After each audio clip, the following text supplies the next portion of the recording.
Alright, ladies and gentlemen, here it is, the final episode of SpongeBob Season 1.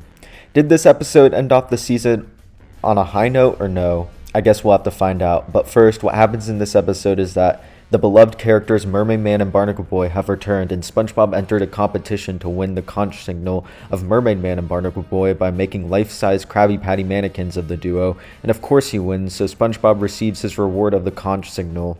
SpongeBob of course blows the conch signal, which alerts Mermaidman and Barnacleboy that there might be danger around the area, and they spring into action and go over to SpongeBob's house in order to see the danger. Eventually, when they pull up, they realize that SpongeBob didn't have any danger and just wanted to signal them, so Barnacleboy warns him to only blow the signal when he senses danger. SpongeBob, of course, being the oblivious yet obsessive fanboy he is, uses the signal to blow on even the slightest bit of nuisances, and this causes Barnacleboy to take the conch signal from him.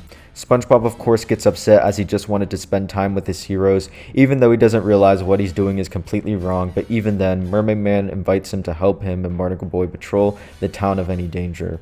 SpongeBob of course just causes them more trouble throughout the day as he does things such as accidentally knock them off a building, and he also harasses a retired villain, which ends up giving Barnacleboy a third-degree burn.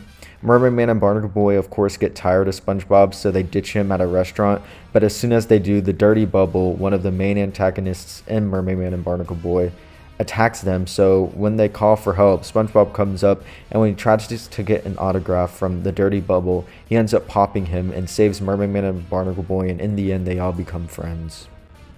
Honestly, to end off the start of the first season for one of the greatest shows ever, it's not that good. The episode by no means is bad or anything. It's just like I feel this episode was made to show the return of two iconic characters of the show, and it doesn't do it in a great way. For one, SpongeBob in this episode is pretty annoying as he's completely oblivious to the world around him, which yes I know is one of his character traits in the show, but it doesn't work or isn't funny in this episode. The episode tries to use SpongeBob's unawareness as jokes in the episode, and it doesn't come off as funny. It just comes off as rather annoying as he's just causing pain to his two favorite heroes, which doesn't make any sense because usually SpongeBob in earlier seasons could just sense people's emotions and try to cheer them up, but here he just acts like a child not getting what they want, and he just comes off as entitled in this episode.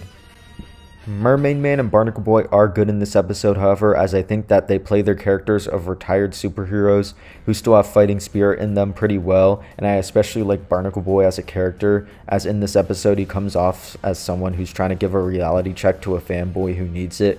And Mermaidman is also kind of funny in this episode, with my favorite moment of him being when he enters SpongeBob's house and calls him disfigured. I also like the ending where they all were able to get along, as it's sweet seeing that instead of something stupid like SpongeBob just non-stop bothering them in the end, so I thought that was also nice. Other than that, I would give this episode a 4 out of 10, putting it above Jellyfishing but below Valentine's Day. And man, this is kind of a bummer to end off the season. Definitely was one of the weaker episodes of this season.